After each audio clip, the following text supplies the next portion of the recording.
কিন্তু আমাদের আরও একটি প্রতিবেদন আছে এবং সেই প্রতিবেদনটার সঙ্গে ঝন্টুর আবার একটুখানি আন্তরিক যোগ থাকবে, কারণ সেটা এই কোচবিহারের যে ভাষাগত সমস্যা নিয়ে একটা জটিলতা আছে এবং তার সঙ্গে সেখানকার মানুষদের যে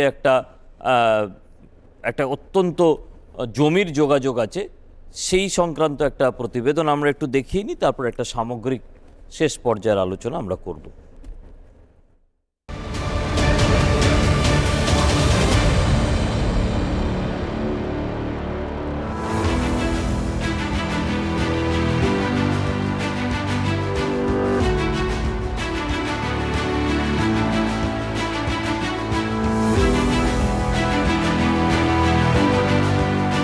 কৃষি নির্ভর কোচবিহার জেলায় পরিকাঠামো ও শিক্ষার যেমন সমস্যা রয়েছে, তেমনই ভাষাগতও একটি অসুবিধা প্রায়শই দেখা যায়।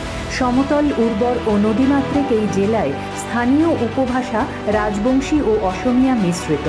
প্রশাসনিক অথবা ভিন রাজ্যের হিন্দিভাষী কেন্দ্রীয় বাহিনীর সঙ্গে যোগাযোগের ক্ষেত্রে স্থানীয়রা স্থানীয় বাংলা উপভাষা ব্যবহার করেন। এর ফলে ভাষাগত এক সমস্যা তৈরি হয়, যা ভোট অথবা অন্যান্য পরিস্থিতিতে জনসংলাপে অসুবিধার সৃষ্টি করে। কোচবিহারের স্থানীয় বাংলা উপভাষা কলকাতার কথ্য বাংলা থেকে বেশ ভিন্ন, যা স্থানীয় রাজবংশী ভাষা, অসমীয়া এবং পূর্ববঙ্গের উপভাষার মিশ্রণ।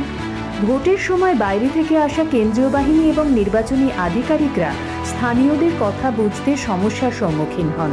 এই কারণে প্রশাসন জওয়ানদের কাজের সুবিধার জন্য স্থানীয় বাংলা বা রাজবংশী ভাষার কিছু শব্দ শেখার উপর জোর দিয়েছে। রাজবংশী সম্প্রদায়ের প্রধান ভাষা সমস্যা হল তাঁদের মাতৃভাষা, যা রাজবংশী কামতাপুরী ও প্রমিত বাংলার মধ্যে পার্থক্য। এই ভাষাটিকে স্বতন্ত্র মর্যাদা দেওয়া অথবা বাংলার উপভাষা হিসেবে গণ্য করা নিয়ে রয়েছে বিতর্ক। বিদ্যালয়ের পাঠ্যক্রম প্রমিত বাংলায় হওয়ায় রাজবংশী শিশুরা যারা বাড়িতে কামতাপুরী বা রাজবংশী ভাষায় কথা বলেন, তারা প্রাথমিক শিক্ষার ক্ষেত্রে বাধার সম্মুখীন হয়, যদিও এটি একটি নিজস্ব শব্দভাণ্ডার সমৃদ্ধ ভাষা বলেই গণ্য। পশ্চিমবঙ্গ সরকার রাজবংশী ভাষা একাডেমি গঠন করেছে, তবে এর পূর্ণাঙ্গ বাস্তবায়ন ও স্বীকৃতির দাবি এখনও একটি গুরুত্বপূর্ণ ইস্যু। এই পরিস্থিতিতে ভাষা সংক্রান্ত এই সমস্যা নিরসনে বিশেষ আশাবাদী জেলার রাজবংশী সম্প্রদায়ের মানুষজন। এই অঞ্চলটি ভৌগোলিকভাবে অসম ও বাংলাদেশের কাছাকাছি হওয়ায় মিশ্র ভাষার প্রভাব বেশি। এই পরিস্থিতি মোকাবিলায় প্রশাসন স্থানীয় ভাষাভাষী পুলিশ কর্মী এবং দোভাষী ব্যবহারের উপর জোর দিয়ে থাকে। কর্মসংস্থান, শিক্ষা, গ্রামীণ এলাকায় রাস্তাঘাটের উন্নয়নও জেলাবাসীর কাঙ্ক্ষিত দাবিগুলির মধ্যে অন্যতম। উন্নত স্বাস্থ্যসেবাও তাঁদের আরও একটি দাবি।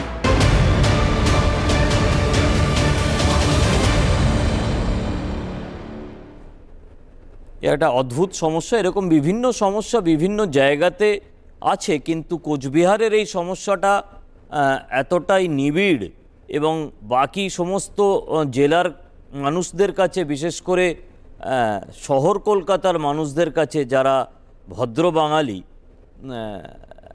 যারা কলকাতা কেন্দ্রিক রাজনীতি করে, যারা মনে করে যে পশ্চিমবঙ্গের রাজনীতিটা আমরাই নিয়ন্ত্রণ করি, তাদের কাছে এতটাই অজানা। একটুখানি অল্প সময়ের মধ্যে যদি ঝন্টু এই বিষয়টা মানুষদের কাছে বা শ্রোতাদের কাছে, দর্শকদের কাছে স্পষ্ট করে। প্রসেনজিৎদা, জাতিসত্তার সাথে ভাষা সত্তাটা কিন্তু ওতপ্রোতভাবে জড়িয়ে থাকে। আপনি যদি 500+ প্রিন্সলি স্টেটের ইনক্লুশনটার ইতিহাসটা দেখেন, তেলেঙ্গানা, ত্রিপুরা, প্রত্যেকেই পরবর্তীকালে জাতিসত্তা এবং ভাষা সত্তাটাকে কিন্তু স্বীকৃতি দিয়েছে, ভারত সরকার দিয়েছে সেখানকার মানুষের লড়াইয়ে। আপনি ত্রিপুরাতে ককবরক ভাষা কেন পবিত্রবাবুর নেতৃত্বে 1 মেম্বার সদস্যে স্বীকৃতি পেল? আজকে প্রশ্নটা হচ্ছে রাজবংশী ভাষা উপভাষা নয়। আমি আপনাকে পরিষ্কার বলছি, তখন আমরা ছাত্র, অস্ট্রেলিয়ার ম্যাথিউ গবেষণা করছেন ডক্টর ইছামুদ্দিন সরকারের আন্ডারে ডনবেরিং ইউনিভার্সিটিতে, বামফ্রন্টের সাথে লুকোচুরি করে। কারণ রাজবংশী ভাষার কথা বললে আপনি কামতাপুরি ট্যাগ পেয়ে যাবেন, কারণ বামফ্রন্টের পলিটিক্যাল ইয়েটা হারানোর ভয়, কারণ উন্নয়ন তো করেনি। দ্বিতীয়, এই যে জয়ন্তী বক্সার যে ফোর্ট, সেই বক্সা ফোর্টটা অনেকেই জানে না, ওটা কোচবিহার রাজার বাসের ফোর্ট। যেই রুটটা দিয়ে অতীশ দীপঙ্কর ও তিব্বতে গিয়েছিল শিক্ষা প্রসার করতে, ওটা সিল্ক রোড। অর্থাৎ কোচবিহার স্বতন্ত্র শিল্পের দিক থেকে চরম উৎকর্ষের জায়গায় ছিল। আপনি জানেন ভারতবর্ষে একমাত্র ট্রফি কোচবিহার ট্রফি আজও ভারতে আইসিসি স্পন্সর্ড বিসিসিআই করে, যেটা কিন্তু পশ্চিমবঙ্গ বা বাংলা ট্রফি বলে না। তাহলে এই জায়গাগুলো তারা যদি চায়, ধরুন জাতিসত্তা তো ভাষা সত্তারই একটা পরিপূরক, যেটা নর্থ বেঙ্গলের কেন যে কোনো প্রান্তিক এলাকার একটা রুট। তাহলে আজকে তৃণমূল স্বীকৃতি দিয়েছে, কিন্তু ভাষা স্বীকৃতি তৃণমূল রাজ্য সরকার দিতে পারে না, তাকে প্রপার ওয়েতে কেন্দ্রে পাঠাতে হয়। আজকে যে স্কুলগুলো বংশীবদনের নেতৃত্বে তৃণমূল নেতা, এখন তিনি বিজেপিতে জয়েন করেছেন, তার নেতৃত্বে করেছিল, সেই স্কুল বংশীবদন কি কারণে বারবার বলতেন যে স্কুলগুলো নামেই চালাচ্ছে, তার না কোনো ফান্ড আছে, না কোনো ডেভেলপমেন্ট আছে, না কোনো টিচার আছে। প্রায় 70টার উপরে স্কুল সরকার মৌখিকভাবে চালায়, যে স্কুলে কোনো না আছে টিচার, না আছে বিল্ডিং, না আছে ন্যূনতম চক ডাস্টার। তাহলে প্রশ্নটা হচ্ছে, আপনি দিনের পর দিন কাগজে কিছু প্রতিশ্রুতি দিলেন, তারপরে সেটা ইমপ্লিমেন্ট করলেন না। কিন্তু এই যে ঘটনাটা যেটা আমাদের প্রতিবেদনে ওখানকার থেকে জেনে জানানো তৈরি করা হয়েছে, যে এই যে ড্রপ আউট হচ্ছে, এগুলো কি ঘটনা? ডেফিনেটলি আমি আপনাকে এই কারণে বলছি যে দেখুন, এটা পৃথিবী জোড়ার স্বীকৃত সত্য যে ভাষাগত সমস্যার জন্য শিশুরা যখন অন্য কোনো ভাষার স্কুলে যায়, তারা তাদের একটা বিজাতীয় সংস্কৃতি ফেস করে, যে বাড়িতে যে ভাষায় কথা বলছে সেই ভাষাটা এখানে পরিচিত নয়। আপনি কোনো বাংলা ভাষীকে যদি শিশুকে নেপালি স্কুলে ভর্তি করেন, সে দুদিন পরে হতাশ হয়ে গিয়ে ড্রপ আউট হবে। এটা একটা বড় সমস্যা নর্থ ইস্টের। গতকাল আমি আপনাকে বলেছিলাম যে আলিপুরদুয়ার জেলা, যে জেলাটায় আমার জন্ম, জলপাইগুড়ি জেলা ছিল আগে, পৃথিবীর একমাত্র জেলা যেখানে একসাথে 151টা ট্রাইবাল ল্যাঙ্গুয়েজ, যারা প্রত্যেকে গ্রামাটিক্যালি স্বতন্ত্র অবস্থিত, 152টা ছিল। ডুরা ভাষার একমাত্র কৃষ্ণ সোমা ডোরা মারা যাওয়ার পরে ভাষাটা কেউ বলতে পারে না, লুপ্ত হয়ে গেছে। এই ভাষাগুলোর কমিউনিকেটিং ল্যাঙ্গুয়েজ ওই সময় চৈতন্য মহাপ্রভুর নির্দেশে ঝাড়খণ্ডে নরঙ্গী মহারাজ কমিউনিকেটিং ল্যাঙ্গুয়েজ, যে আদিবাসীদের মধ্যে আন্দোলন গড়ে তুলতে গেলে একটা কমিউনিকেটিং ল্যাঙ্গুয়েজ লাগবে, কারণ মুন্ডা অসুরের ভাষা বোঝে না, অসুরিয়া ভাষা ওরাও ভাষা বোঝে না, এরা তো দ্রাবিডিয়ান ল্যাঙ্গুয়েজ। তাই ওদের মধ্যে যদি গণ আন্দোলন জাগাতে হয়, ভাষাটাকে কমিউনিকেটিং করতে হবে। সেইখানে অস্ট্রিক ভাষা হিসেবে শুরু হয়েছিল সাদ্রি ভাষা, যেটা বাংলাদেশে স্বীকৃত 2% আদিবাসীদের জন্য, ট্রাইবেলদের জন্য, যেটা ঝাড়খণ্ডে স্বীকৃত। তাহলে কি জাদু বলে পশ্চিমবঙ্গে 7% আদিবাসীদের জন্য কমিউনিকেটিং ল্যাঙ্গুয়েজ এই সাদ্রি ভাষা বা শ্যাড ল্যাঙ্গুয়েজ তৃণমূল সরকার আজও স্বীকৃতি দেয়নি? প্রশ্ন থাকবে। তখন মানুষগুলো যদি দাবি করে সংসদীয় গণতন্ত্রে যে আমরা দিনের পর দিন ভোট করছি, আমরা ভোট দিচ্ছি, আমরা বামফ্রন্টকে তেভাগা আন্দোলন করে এনেছি, আমাদের চারণ কবি লাল শুক্রা ওরাও জীবন দিয়েছে, তারপরে আমার শেষ অঙ্কে আমি সেকেন্ড জেনারেশন, মানে সেকেন্ড ক্লাস নাগরিক, কোচবিহারের রাজবংশী মানুষরা যদি বলে আমাদের সমাজ, ভারতবর্ষের প্রথম কৃষক আন্দোলনের জনক হচ্ছে পঞ্চানন বর্মা, প্রথম কৃষক আন্দোলন, কোনো বাম নেতা নন তিনি যখন তার নামে নামাঙ্কিত একটা বিশ্ববিদ্যালয়ে বলুক, তো হলপ করে বলুক কজন রাজবংশীর ভূমিপুত্র ছেলে চাকরি করে। আমি বলছি, আমি কোনো জাত বিদ্বেষের কথা বলছি না, ভারতবর্ষের সংসদীয় গণতন্ত্রে সম্পূর্ণ বলা আছে প্রান্তিক মানুষকে ডেভেলপমেন্ট প্রায়োরিটি, তারা যদি এটা চায়। এই যে এতগুলো প্রশ্ন আছে যেগুলো কিন্তু বেরিয়ে কোচবিহারের বাইরে আসে না। যখন কোনো নেতা গিয়ে ওখানে ভাষণ দেন, আমরা বিভিন্ন টেলিভিশনে সেগুলো লাইভ দেখি, এবং আমরা যখন শুনি আমরা এই দিয়ে দিলাম, ওই দিয়ে দিলাম, এবং এই টেলিভিশনের পর্দায় বললাম পঞ্চানন বর্মার নামে আমরা একটা বিশ্ববিদ্যালয় করেছি। এবং আজকাল এই বিশ্ববিদ্যালয় ব্যাপারটা না খুব হাস্যকর হয়ে গেছে। বিভিন্ন বিশ্ববিদ্যালয়ের নাম শুনি যেগুলোর কোনো জমিও নেই, ছাগল চড়ে, এটাও হয়েছে। এখন কোন বিশ্ববিদ্যালয় কি, কোন বিশ্ববিদ্যালয়ে কটা উপাচার্য আছে, সেই নিয়েও একটা সমস্যার সৃষ্টি হয়েছে। যাই হোক, সেটা পরের কথা। কিন্তু মানে ইন জেনারেল যদি সব কিছু বাদ দিয়েও বলা হয় যে প্রচুর চেষ্টা হয়েছে জেলার উন্নয়নের জন্য, কিন্তু এটা তো ঘটনা যে যা বলা হয়েছে সেটা হয়নি। প্রথম কথা, আমি নিজে যেহেতু গঙ্গাসাগরে আমি জন্মেছি, সুন্দরবনের মানুষ হিসেবে, এটা খুব ভালো জিনিস, কিন্তু একটা চরম উত্তর নিয়ে আলোচনা হচ্ছে আর চরম দক্ষিণের মানুষ সেটা নিয়ে বলছে। আমি সেটা আপনারা প্যানেলে আমাকে ডেকেছেন, না মানে এটা ঘটনাচক্র হয়েছে। কিন্তু আমি অন্তত রাজবংশীদের এটা ফিল করি, কোনো ভাষাই উপভাষা হতে পারে না, আবার কোনো ভাষাই হচ্ছে প্রমিত ভাষা হতে পারে না। এর সঙ্গে একটা ক্ষমতার, একটা রাজনৈতিক ক্ষমতার একটা ইয়ে থাকে, এবং কলকাতা থেকে আমি সমস্ত কিছুকে পরিচালিত করব তা হতে পারে না, এটা আমি নিজেও বিশ্বাস করি।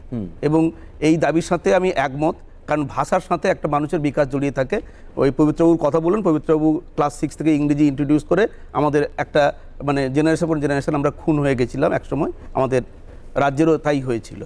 তো এক্ষেত্রেও দেখবেন যে এই যে 70 বছর পরে এই যে রাজবংশী ভাষা একাডেমি, আপনি বললেন কোনো ইউনিভার্সিটিতে হচ্ছে গরু চড়ে বেড়ায়, ছাগল চড়ে বেড়ায়, এগুলো ডেরিভেটরি টার্ম, আমি সেই দিকে যাচ্ছি না।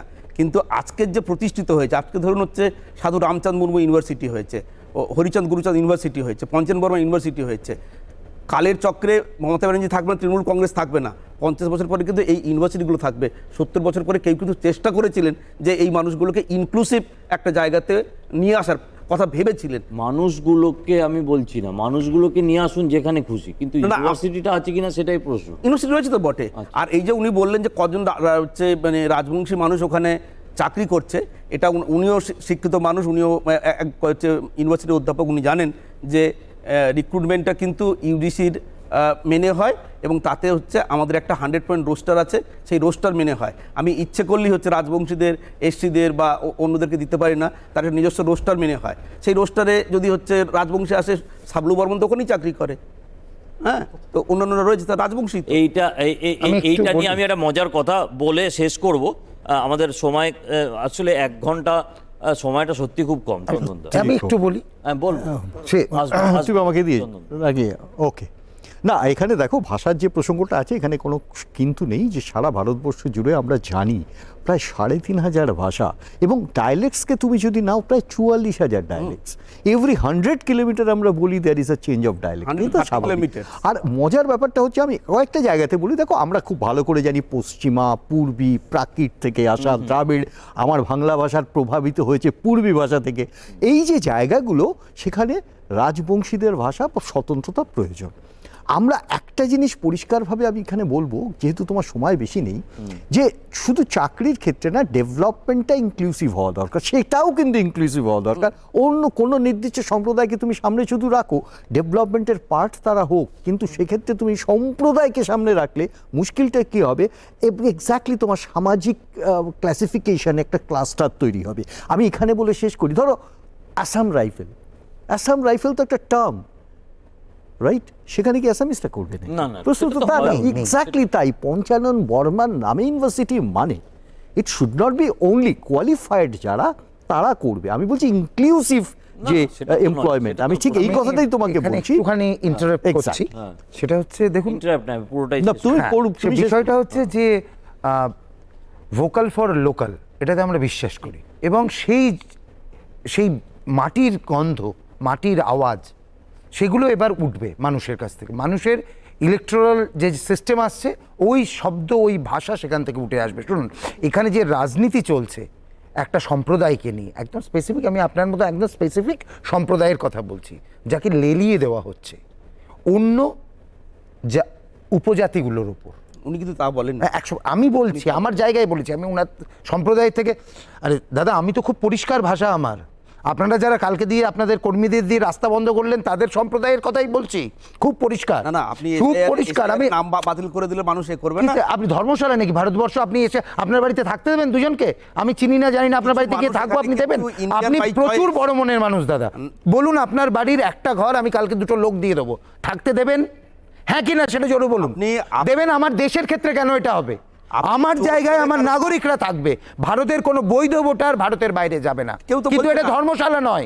ধর্মশালা নয়। গতকালকে যেটা নিয়ে কথা হচ্ছে কোচবিহার, আমরা রাত্রিবেলায় ছবি পেয়েছি, রোহিঙ্গাদেরকে নামানো হয়েছে ট্রেন থেকে, মনে আছে? কারা তারা? কতজন রোহিঙ্গা খুঁজে পেলেন? আপনার খুঁজে পাওয়াটা দরকার নয়, খুঁজে পাওয়াটা দরকার নয়, সদিচ্ছার প্রশ্ন। আপনারা কমিউনিটি করে দিচ্ছেন। শওকত মোল্লা কি করতে দেখছেন, তারপরে বলতে লজ্জা লাগে না? আপনি গঙ্গাসাগরের ছেলে, সাগরের, সেখানে ভাবুন ডেমোগ্রাফি চেঞ্জ হয়েছে কি করে। ভাবুন আপনারা, দক্ষিণ 24 পরগনা, দক্ষিণ 24 পরগনা, অসীম, এইটা নিয়ে আমি আলাদা আমি আলাদা সময় রাখবো এটা নিয়ে। আমি শুধু একটাই কথা বলি, অসীম এটা একটা খুব গুরুত্বপূর্ণ কথা বলেছে, যেটা চন্দনদার জন্য একটা বার্তা। সপ্তর্ষি, অসীম একটা খুব গুরুত্বপূর্ণ কথা বলেছে, যেটা চন্দনদার জন্য বার্তা দিয়ে রেখেছে। সেটা হচ্ছে যে ইউজিসির নিয়ম অনুযায়ী চাকরি হয়, সমস্ত জায়গায় নিয়ম অনুযায়ী চাকরি হয়, তাই চাইলেই কোনো এসসির চাকরি হবে এরকম ভাবার কোনো কারণ নেই, চাইলেই কোনো রাজবংশীর চাকরি হবে এরকম ভাবার কোনো কারণ নেই। চন্দনদাকে আমি অনুরোধ করব, এই বার্তাটা যেন রাহুল গান্ধীকে দেওয়া হয়। এক মিনিট, এই বার্তাটা যেন রাহুল গান্ধীকে দেওয়া হয়, যে রাহুল গান্ধী হঠাৎ এসে বলেন যে এই এতগুলো আইএএস এর মধ্যে কেন এসসি নেই, এতগুলো আইএএসদের মধ্যে, আইপিএসদের মধ্যে কেন একটা এসটি নেই, এতগুলো অমুকের মধ্যে কেন একটা অমুক ওবিসি নেই। তাই এই এসসি এসটি ওবিসিটা এইরকম হিসেব করে হয় না, এটা তাদের অন্য নিয়মের মধ্যে দিয়ে হয়। তাই এরকম বালফিল্ডের মতো census-এর রাজনীতি কথা বলছি, ওটা যেন কোনোদিন না করেন। তিনি Census কাজ তো হতেই পারে। না, না, না, একেবারে sincere কাজ করেছেন। ওটা খুব sincere কাজ করেছেন, যেটা এখন সরকার তো মেনে নিয়েছে। চন্দন বাবু Census বলেছে না, না, কাজ